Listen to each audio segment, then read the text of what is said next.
Hi friends, welcome back. We have more drama in Tesla land as the stock is now down about 30% year to date, and the layoffs are going to continue. It looks like through June. We've been talking about this before. That a lot of employees feel uncomfortable because they just don't know if they have a job or not. These are the headlines. Chaos reigns inside Tesla as workers await next slew of job cuts. And one worker described life there as like being on the Squid Game. That's a popular Korean show. And talking about Korea, actually, you might not have gotten this news in USA, but there are layoffs in Korea. Now, it's interesting because whenever Tesla here, it's interesting because whenever I mention this stuff, to my wife, where like Elon's like, hey, we're just gonna fire 10% of the people just like that, with no planning, or hey, we're just gonna fire a whole Supercharger team. Like she always says, like that stuff wouldn't happen in Korea. It's weird. So what's interesting is that that Tesla operates in multiple countries. You have to stay in compliance. And so one of the things that they're doing, I guess they're sending out an email to employees in Korea, because remember the laws are different here than say USA, to get employees to just quit. This is what it says. I was like, what? It says, Tesla recently sent an email to all its employees. So I guess it's going out to everyone, asking them to resign voluntarily. Because again, the laws are different here, right? So I don't think you can necessarily just fire people on the whim in the same way that they are in the USA. So I thought it was interesting. To all employees to ask them, please resign. Proposing 2 special severance packages that offer up to 2 months' salary additionally to their basic severance pay. So they're really trying to encourage people to quit. When I see this kind of stuff, I mean, I think things are really bad over there in Tesla land. I mean, it could be that they don't have the money to pay these people and they're trying to get them out early or whatever. You guys can read however this you want, but this is not normal, this kind of stuff. Moreover, this is the other thing that was kind of interesting. It says here, Tesla slashing of staff and disbandment of the Supercharger team, right? So it affects people here in Korea as well. Is expected to hit the company's Korean workforce hard. And it says here, this is interesting. Tesla Korea has reportedly scrapped its plans to install superchargers, and they give a couple locations: Sokcho, Gangwon, breaking a contract it signed with the government last June. So there's not that many superchargers in Korea, only like 160. Not that many. They're trying to develop business here, but to have plans and like contracts with governments, local cities, and then cancel it is odd. So I don't know what's going on here. Asking your employees to resign, please. We'll give you a couple months severance as a bonus. I honestly don't know. You guys, if anyone has any insight and stuff of this, you can let me know. This is a crazy one. And if I can find a copy of the email sent to the Korean employees, I'll read it to you guys when we do. But I do have some things that the employees have been saying, or I should say foreign employees have been saying recently. We'll go over this. This is from, his name is Rita Modi. It says here, today marks 1 month since I was laid off from my role at Tesla. As part of the headcount cuts and restructuring, it all began after waking up. I realized my team's notifications were not going off how they used to, right? So essentially he's locked out of the software. I remember having a conversation with an overseas Tesla employee on Teams the previous night on an ongoing project. So they literally just in the middle of their job here, and was awaiting their response. I tried opening Teams, no luck. Tried Outlook, no luck. I assume this could have been added layer of FFA and ignored. I checked personal email and there was an email I read which hit me. In disbelief and not knowing how to react, I dropped text to family and a few of my closest friends and broke the news. Essentially, right? I got fired. Then calls and messages started pouring in.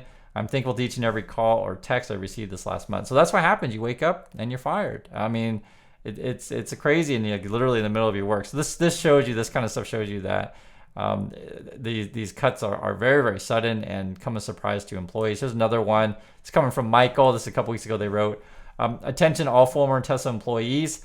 It's difficult to imagine the feeling of walking on eggshells every day at work, uncertain whether or not you'll be able to pay your bills or feed your family. For those of us who were part of the first wave of layoffs, it was almost like waking up to a Band-Aid being ripped off. Is it too much to ask for a company to hold some accountability and put an end to the uncertainty? It would be a relief to know that they can breathe and focus on their work without the gray cloud of uncertainty looming over. People deserve clarity. If an end to the layoffs will have to a stop date, right? So people want to know like when the layoffs are going to end. This person's already laid off, but the point being, the cuts are coming, but you don't know if you're on the list or not. So And in the Korean case, they're asking people to resign, which is strange. They refer to this thing as the Dear Employee email. we looked at this email before, guys. You remember they did this, sent out kind of this heartless, faceless kind of email and say, Dear Employee, you're part of the cuts. There was an interesting thing that they were describing here. Also, morale of the company, where it's not just us in our community, because I understand there's a lot of pumpers out there on social media, but they're saying, many employees, are not many, but they said some. Some still with the company say Musk has sapped morale, right? Taking out morale of the company by prioritizing the robotaxi over the $25,000 electric vehicle. And I think that's a weird decision as well. I'd love to hear from any of the pumpers why you think robotaxi is more important than a lower cost vehicle to try to sell to the masses. I'm just telling you, just being fair, I think this is the better choice. I think robotaxi is just a pipe dream. But that's essentially what Tesla's selling these days. They're trying to sell you the stock. They're trying to sell you Elon Musk pay package and, future/innovation, whatever that means. And it's odd that they abandoned this $25,000 vehicle. And that itself would have been pretty tough to pull off as well, just to be fair to Tesla, because you're entering in a huge competition with many car companies that can make a car, at this price point. So they're in a tough stretch, and I think you're dealing with you're losing your Supercharger, which one of the big selling points of Tesla, guys. I've driven Teslas, and that's just one of the big things. If you want to get in their ecosystem, the Supercharger stuff, how it integrates with your cars, it's pretty cool, to be honest. But if you're like slowing down the rollout of that stuff, and moreover, if they're not going to be maintained, and this is something else that I want to mention as well, that they were describing here, when you're cutting the workers.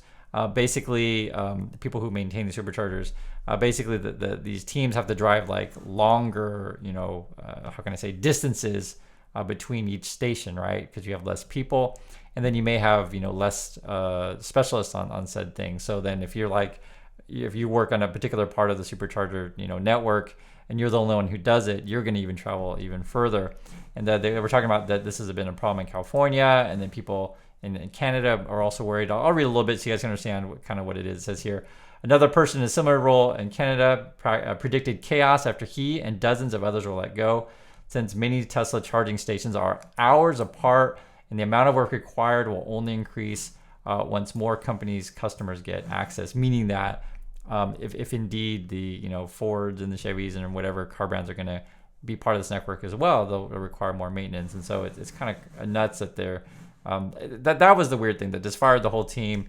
And if you guys saw the reports and that stuff, it was basically Elon got in an argument with the head of the Supercharger team, and there's like, okay, fine, your whole team is fired. It's like, I just laugh because the pumpers out there is like, oh, Elon's a genius, everything he does is awesome. But it's like, any sane person knows that that's a really odd way to manage a company, to get in a fight with the head and then just fire all their team. But it is what it is. I guess you can't play Steam games anymore in your Tesla. I have not tried that. I don't even know what to make of this. You guys can let me know if you're playing Call of Duty in or whatever on your, or was it a popular one, Cyberpunk in your Tesla. But I guess that they're going to tweak that feature. And this was an interesting tweet that gets headlines, and I want to read this one in particular because it sort of captures the crazy pumper world that we're in.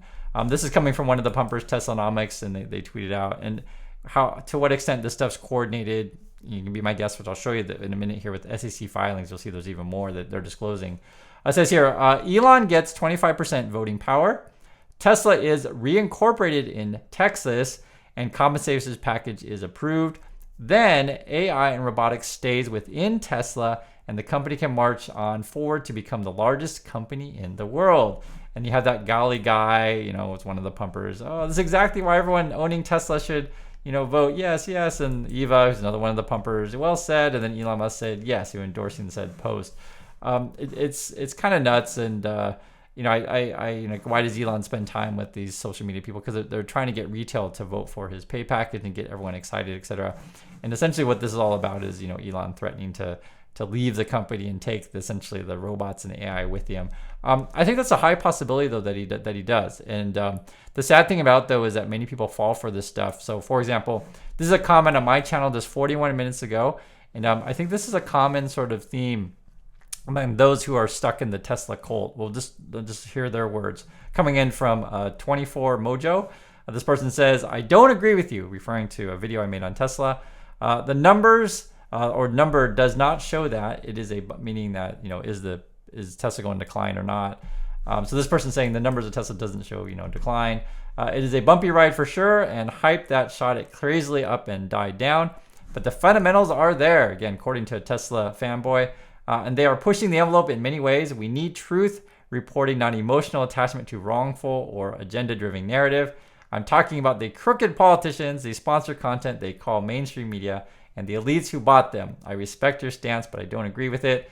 Besides, it's too early to tell if Tesla is going to hit highs or not. It's a story of innovation in tech and energy solutions, and the more all of that is still in making. The call for its doom and gloom is an early call, in my opinion, not accurate and not wise. With all due respect, I like and support your content. So I do appreciate a person watching, but I want to point this out because this is sort of where people, how can I say, fool themselves. Anyone that tells you that the numbers look good at Tesla, it's like, are you seriously actually looking at the numbers? And if not, please watch my channel, because I can tell you the pumpers actually skip over important numbers. Like anything that is negative, they just don't show you. So oftentimes they skip over the most important page, which actually is the essentially the earnings report. They don't even show you the earnings in a earnings video, which is kind of crazy. And so then that's when people say, "Oh, the fundamentals look good." It's like what are you talking about? The other thing is when they're talking about here, mainstream media, all that kind of stuff. When people start saying that stuff, that means they're just saying, just ignore the news, right? If you don't like the news, it doesn't make you happy, just ignore it. And I think that kind of stuff is just deluding yourself. Like if I read a headline that they're doing layoffs at Tesla, I don't pretend oh no, there's no layoffs. Oh no, everything's fine. It's like that kind of stuff is weird.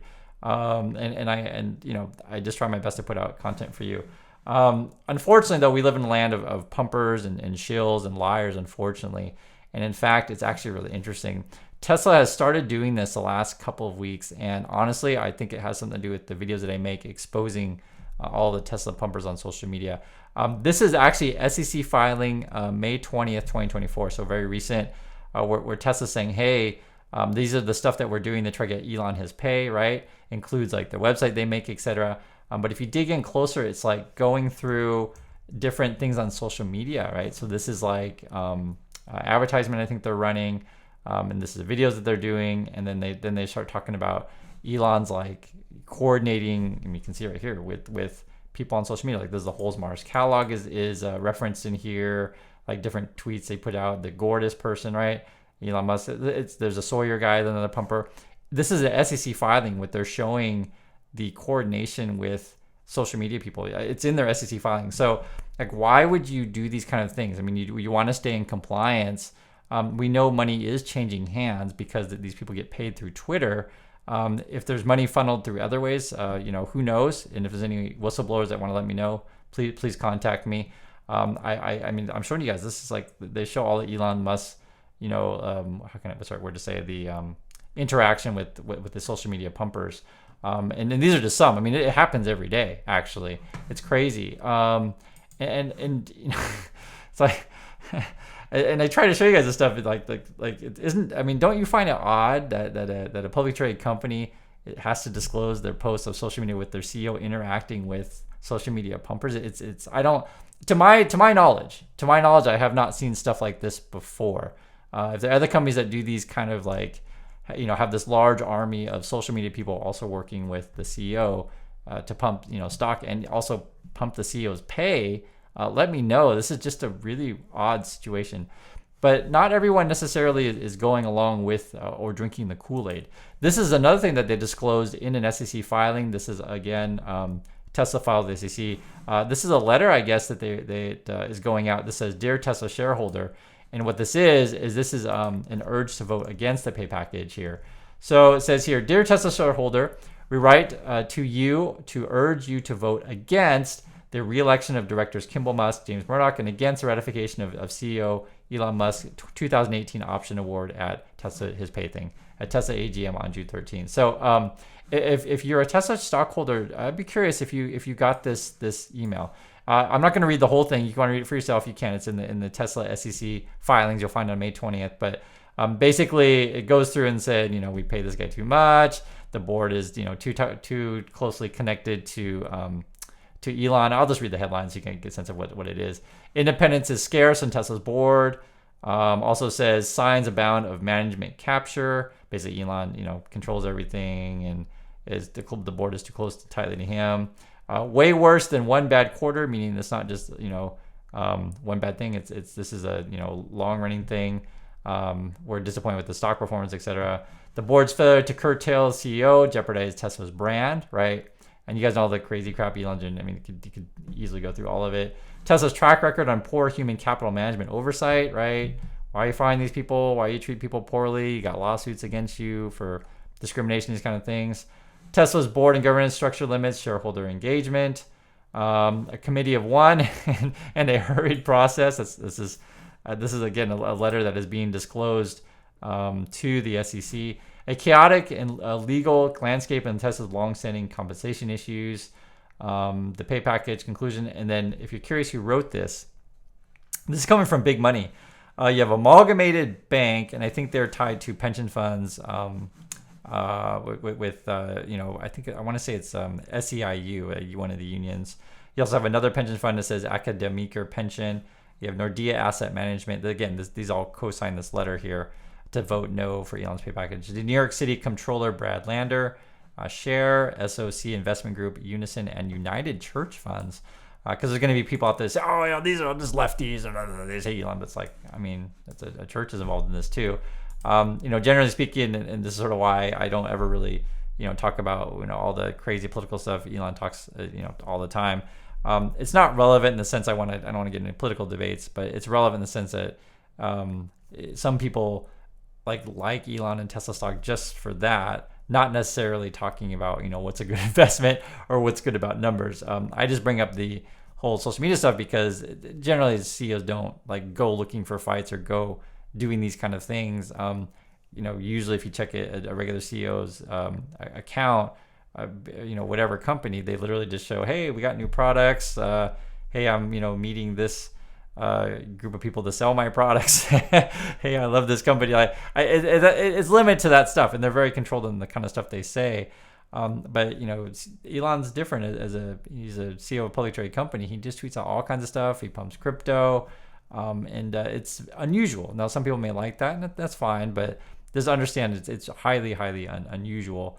And also too, it's a sad situation to where, as I told you guys before, many people who pump Tesla on social media don't show you all this stuff. So again, take a look at this letter. It's signed by these shareholders, and I doubt it'll be mentioned on any of the pumper channels, and nor would they ever touch this, showing that there's SEC filings connecting the pumpers on social media to Tesla directly in the SEC filing. So I keep mentioning that because this is so unusual.